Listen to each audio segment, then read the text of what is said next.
আসসালামু আলাইকুম everyone, welcome to মালিয়াস kitchen. আশা করি সবাই অনেক বেশি ভালো আছেন। আমার নতুন আরেকটি রেসিপিতে আপনাদের সবাইকে স্বাগতম জানিয়ে শুরু করছি। আজকে আমি আপনাদেরকে তৈরি করে দেখাবো পাউন্ড ফ্রুট কেক। আশা করি আমার আজকের রেসিপি আপনাদের কাছে অনেক বেশি ভালো লাগবে। তো এটা আমি মাত্র 2টা ডিম দিয়ে আপনাদেরকে খুব সহজভাবে এটা বাসায় তৈরি করে দেখাবো। আমরা তো সবাই কম বেশি কেক খুবই পছন্দ করি, আর বাচ্চাদের টিফিনে অথবা চায়ের সাথে খুবই ভালো জমবে। তো চলুন দেখে আসি আমার আজকের রেসিপিটি। এখানে আমি সবগুলো শুকনো উপকরণ চেলে নিব। তার জন্য আমি নিয়ে নিচ্ছি 1 কাপের মতো ময়দা। আমি 2টি ডিমের জন্য 1 কাপ ময়দা ব্যবহার করছি। এখানে দিয়ে দিচ্ছি 2 টেবিল চামচের মতো কর্নফ্লাওয়ার। কর্নফ্লাওয়ারটা দিলে হবে কি যে কেকের ভেতরটা আর উপরটা অনেকটা সফট থাকবে অনেকক্ষণ পর্যন্ত। 1 চা চামচের মতো বেকিং পাউডার ব্যবহার করেছি। এখানে ভরে ভরে আমি 2 চা চামচের মতো গুঁড়া দুধ ব্যবহার করেছি। এখন সবগুলো আমি ভালোভাবে চেলে নিচ্ছি, সবগুলো শুকনো উপকরণ চেলে নেওয়ার পর আমি এখন এগুলোকে একটা হ্যান্ড উইক্সের সাহায্যে খুব ভালো করে মিশিয়ে নিব। এই পর্যায়ে আপনারা চাইলে এখানে একটু বেকিং সোডা অথবা লবণও ব্যবহার করতে পারেন। যারা মিষ্টি খাবারে লবণ পছন্দ করেন তারা চাইলে এটা দিতে পারেন। এখন এখানে আমি 2টা ডিম নিয়েছি। আমি 2টা ডিমকে খুব ভালোভাবে বিট করে নিচ্ছি। আপনারা চাইলে এটা হ্যান্ড উইক্সের সাহায্যেও করতে পারেন। আমি বিটারের মাধ্যমে করছি। 1 কাপ চিনি নিয়েছি। আমার ফুল 1 কাপ চিনি এখানে লাগেনি।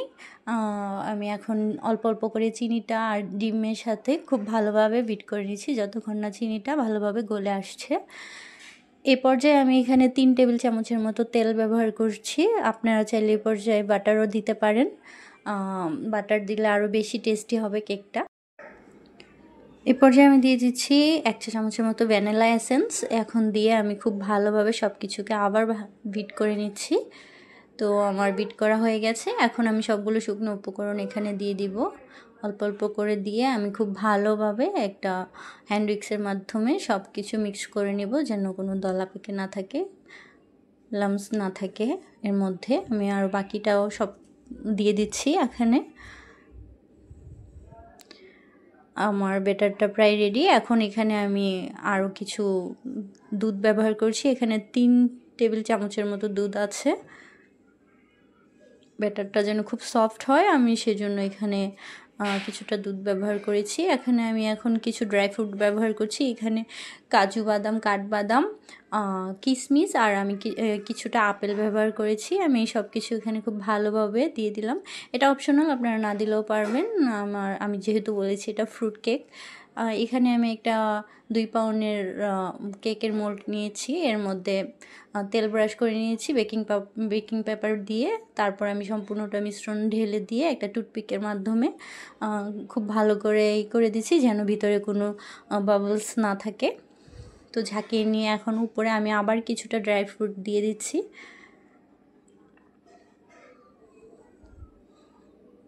তো এখন আমি চলে যাব চুলাতে এটা বেক করার জন্য। আমি একটা চুলাতে পাতিল বসিয়ে দিয়েছি।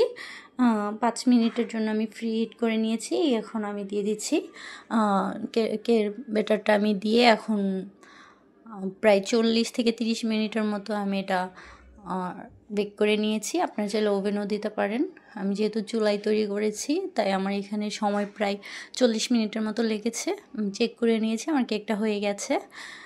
এই পর্যায়ে কেকটা যখন গরম থাকবে আমি এখানে 1 চা চামচ চিনি আর 2 চা চামচের মতো পানি দিয়ে একটা সুগার সিরাপ তৈরি করেছি। এটা এই পর্যায়ে আমি এর উপরে দিয়ে দিচ্ছি যেন কেকের ভিতরটা আর উপরটা অনেক সফট আর নরম থাকে, এটা যেন শক্ত না হয়ে যায়। এখন আমি একটা রেপার দিয়ে রেপ করে নিচ্ছি যেন এটা গরমটা ভিতরেই থেকে যায়। এটা রেখে দেবো ঠান্ডা হওয়া পর্যন্ত। ঠান্ডা হওয়ার পরে আমি কেকটা ডিমোল্ড করে নিব। তো আমার কেকটা ঠান্ডা হয়ে গেছে। এই পর্যায়ে আমি এখন একটা ছুরির সাহায্যে সাইডগুলো কেটে কেকটা ডিমোল্ড করে নিব।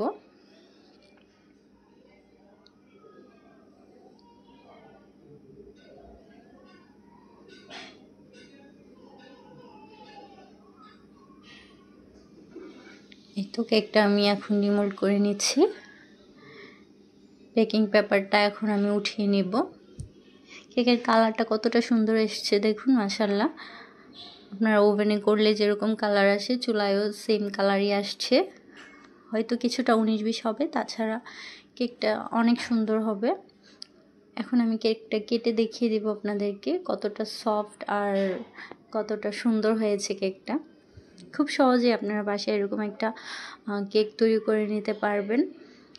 বাহিরের থেকে অস্বাস্থ্যকর পরিবেশে বেকারির মধ্যে সব কেক টেক বানায়, ওরকমভাবে না খেয়ে বাচ্চাদেরকে এরকম বাসায় যদি তৈরি করে দেওয়া যায় তাহলে মন্দ কি বলুন। আশা করি আমার আজকের রেসিপি আপনাদের কাছে ভালো লাগবে। দেখুন কতটা সুন্দর হয়েছে, সফট। যদি ভালো লেগে থাকে আমার আজকের রেসিপি, আমার চ্যানেলটিকে সাবস্ক্রাইব করে পাশে থাকবেন। আর সবাই আমার জন্য দোয়া করবেন। আর কোনো ভুল ত্রুটি হয়ে থাকলে অবশ্যই কমেন্টের মাধ্যমে জানাবেন। আর পরবর্তী আরেকটা রেসিপি দেখার জন্য আপনাদের সবাইকে আমন্ত্রণ জানাচ্ছি। সবাই অনেক বেশি ভালো থাকবেন, সুস্থ থাকবেন। আল্লাহ হাফেজ, আসসালামু আলাইকুম।